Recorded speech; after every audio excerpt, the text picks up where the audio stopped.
Well, this is the first day of the Feast of Tabernacles, and we're commanded to be here, to appear before Yahweh. So that's what we're doing. Yahweh's been very merciful to bring us here another year, 1 year at a time, one feast at a time. It's very important that we understand that Yahweh's plan is in his calendar system, and that's how we know what's going to happen, when, and what. So that's part of his program, and we can speculate endlessly from now on as to when something is going to happen. Every time there's a hot spot somewhere in the world. But if you know Yahweh's calendar system, it gives you a heads up for those kinds of things. Well, as you know, we live in the most incredibly tumultuous times in history. Are we in fact nearing the end of this age, the last days of this age? Are we nearing the end time, as spoken of by Daniel the prophet in chapter 12 and verse 4? Daniel was, of course, considered one of the major prophets, and he was a very brilliant man. In fact, he and his cohorts were 10 times smarter than all the astrologers when they tested them after they took them out of Babylon there, or were in Babylon, I should say. And it says in Daniel, the 12th chapter, and verse 4, it says, "But thou, O Daniel, shut up the words and seal the book, even to the time of the end. Many shall run to and fro, and knowledge shall be increased." What kind of knowledge? There's never been an age before when knowledge has been greater than it is now. And men are certainly running to and fro as never before. And knowledge of two kinds is increasing. Knowledge that appeals to the carnal mind, scientific knowledge. Over 90% of all scientists who ever live today. Over 90% of all the knowledge that's accumulated up to this time exists at this time. So we're definitely in the knowledge age. We call this the information age. And when you look at that, the other branch of knowledge that we need, and there's a revival of that, and that's the knowledge of Yahweh. The difference is, it says in Hosea 4 and verse 6, he says, "My people perish for lack of knowledge." 4 and verse 6. Well, the question is, what knowledge do they lack? And that's why Yahweh could not restore his kingdom and could not be ready for the kingdom of Yahweh were the law not restored, because the law is the very constitutional code of the kingdom of Yahweh. "My people are destroyed for lack of knowledge. Because you have rejected knowledge, I will also reject you, that you may be no priest to me, seeing that you have forgotten the law of Elohim. I will also forget your children." Very human statement. It brings it home to us that if we forget Yahweh's law, he will forget our children. "As they increase, so they sinned against me. Wherefore will I change their glory to shame? And they shall eat up the sin of my people and set their heart on their iniquity." So this is a prophecy. It's a prophecy that applies to our day. Now, the law that we're talking about, James mentions this in chapter 1, verse 25. I want you to keep this in mind, because this is the truth about the law of Yahweh. The law of Yahweh is not a burden. The law of Yahweh is not a taskmaster. It was not just a schoolmaster to bring us to a certain moment and now it's done away. The law is the perfect law of liberty.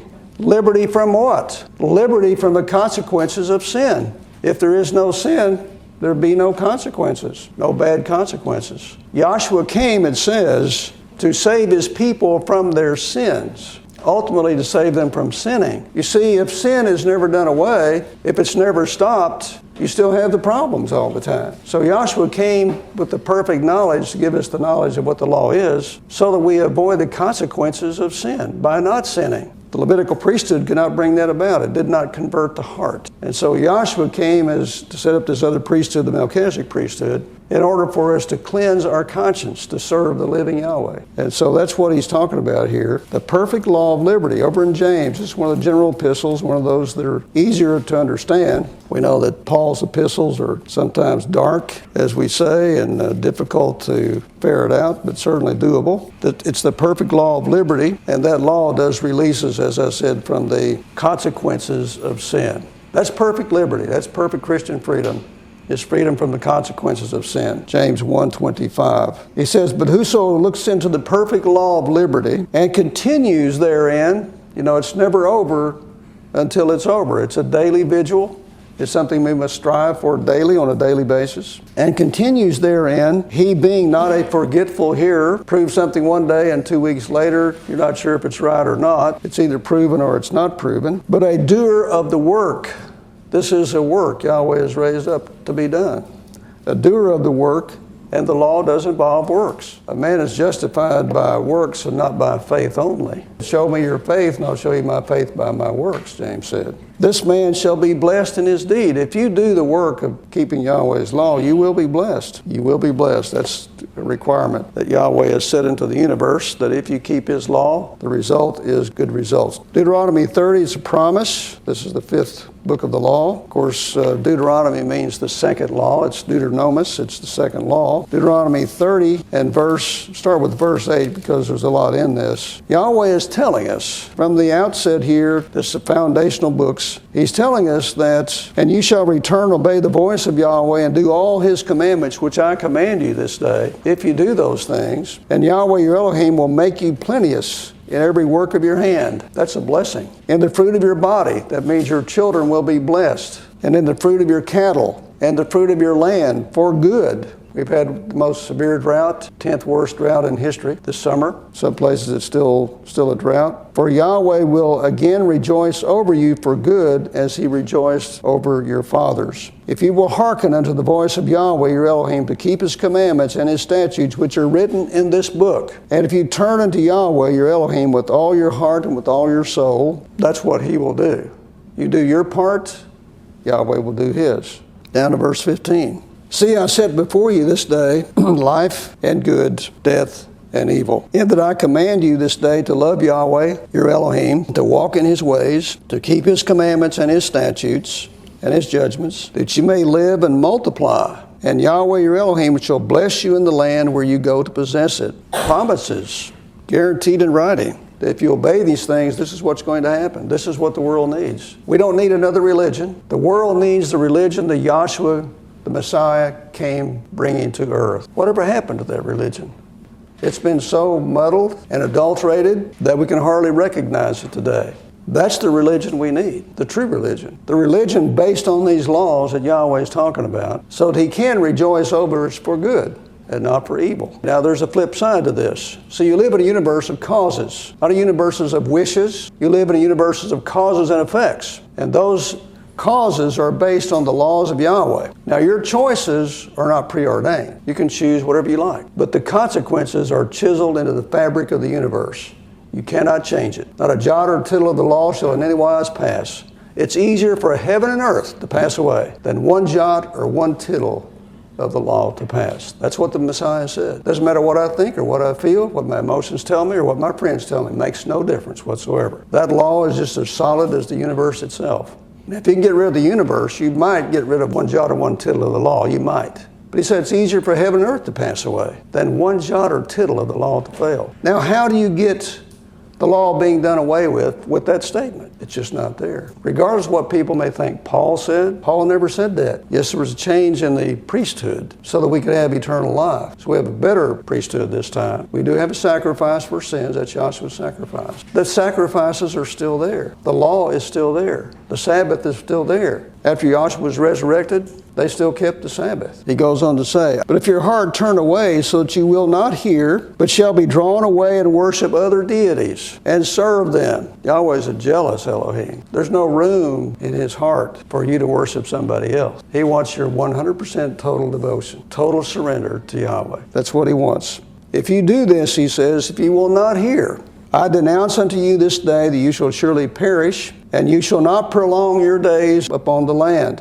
Whether you pass over Jordan to go in to possess it, we've already passed over Jordan. That's already happened. I call heaven and earth to record this day. These are powerful words the Creator spoke against you, that I have set before you life and death, blessing and cursing, your choice, your choice. Therefore, he says it makes good sense, choose life. Choose life, that both you and your children, your seed, may live. That's the promise. You see, this is where you live. This is the world that you live in. This is a world of cause and effect. How does Yahweh's law apply to your life? In every way. You cannot name an aspect of your life where Yahweh does not give you a law that regulates that part of your life. Every part of it. If you want to know what to eat, check Leviticus.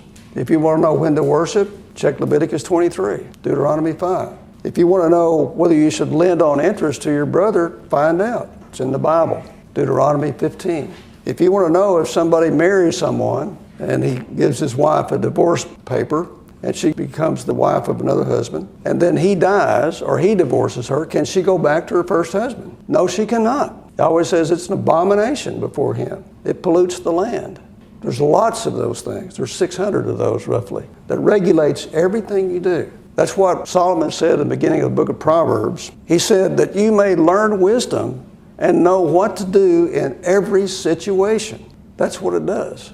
So there is something very personal about this law. Try to do it in this society, which is running backwards, and you find out how personal it really gets. Try to keep the land Sabbath in this society. You'll find out how much faith you really have. Yahweh deals with reality. Most religions deal with imaginary things, hopeful things. All they talk about is just positive thinking. But they can do that because there is a government in place that allows them to worship their pagan deities. But they don't prosper because of their pagan deities. They prosper because of Yahweh's promise to Abraham, which he keeps fulfilled. That's why we have the prosperity we have here. It's not because of our goodness and our righteousness. In spite of it, because of his promises. Verse 20, that you may love Yahweh, your Elohim, your mighty one, and that you may obey his voice, and that you may cleave unto him. You're close to him, for he is your life and the length of your days. If days are cut short, it's not his fault. He will give you length of days. You look at the hospital bill that this country has per year. It's in the trillions. It's bringing this country to its knees. What's wrong? That's where people live. That's where they live. Yahweh says, I will give you length of days and I will take these illnesses from you. You won't have the illnesses of Egypt if you keep this law. So it's a curse. It's not a blessing to have the most advanced medical technology in the world. It's not. It'd be a blessing if we didn't need it. That would be the blessing. But occasionally, we all need something done, and I understand that, but I'm just saying that Yahweh promised something different for man than what we have produced for ourselves. Yahweh's original plan, you think about it for a moment, his original plan goes back to the Garden of Eden. What was his plan for Adam? Was it to set up a highly technological society, or did he make him a gardener back to the land? Locked in to the cycles of nature, which we are, but we don't really believe it. We're locked into the cycles of Yahweh, locked into the cycles of nature. We can't outwit them. We can't outsmart them. We can't circumvent them. Sooner or later, we pay the piper because Yahweh's laws act with scientific precision, and they cannot be overturned.